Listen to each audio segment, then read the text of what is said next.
اندر اور لے کر آؤ، پھر اتنے اور لے کر آؤ، پھر اتنے اور لے کر آؤ۔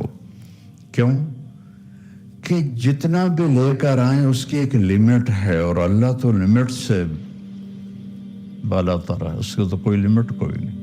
یہ واحد سفر ہے اللہ کی تلاش کا، جس کی کشش ختم نہیں ہوتی، چونکہ جتنا اللہ کی طرف بڑھتا ہے اتنا اپنے آپ کو ادھورا محسوس کرتا ہے۔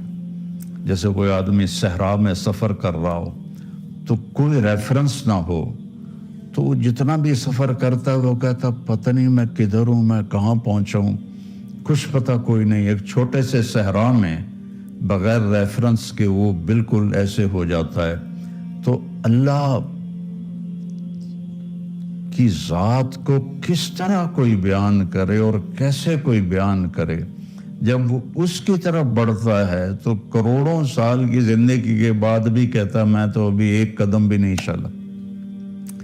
اب یہ اللہ 11 قسمیں اٹھائے تو آپ کا کیا خیال ہے؟ 11 قسمیں، 10 اور 1 11 قسمیں اس پہ اٹھائے کہ کامیاب کون ہے، ناکام کون ہے،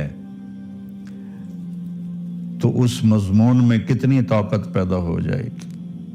والشمس والضحاها 2، والقمر اذا تلاها 3، والنہار اذا جلاها 4، واللیل اذا یغشاها 5، والسماء وما بناها 6 اور 7، والارض وما طحاها 7 اور 8، ونفس وما سواها یہ 9 اور 10 اور 11،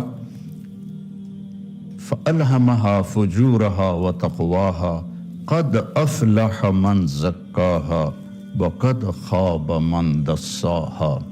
میرے بندے مجھے سورج والشمس، سورج کی قسم اور سورج کی روشنی کی قسم 2، مجھے چاند کی قسم والقمر اذا تلاها، مجھے دن کی قسم اذا جلاها، مجھے رات کی قسم اذا یغشاها، مجھے آسمان کی قسم اور آسمان کے رب کی قسم، یہاں اپنے آپ کو لے کر آئے، مجھے زمین کی قسم اور زمین کے رب کی قسم۔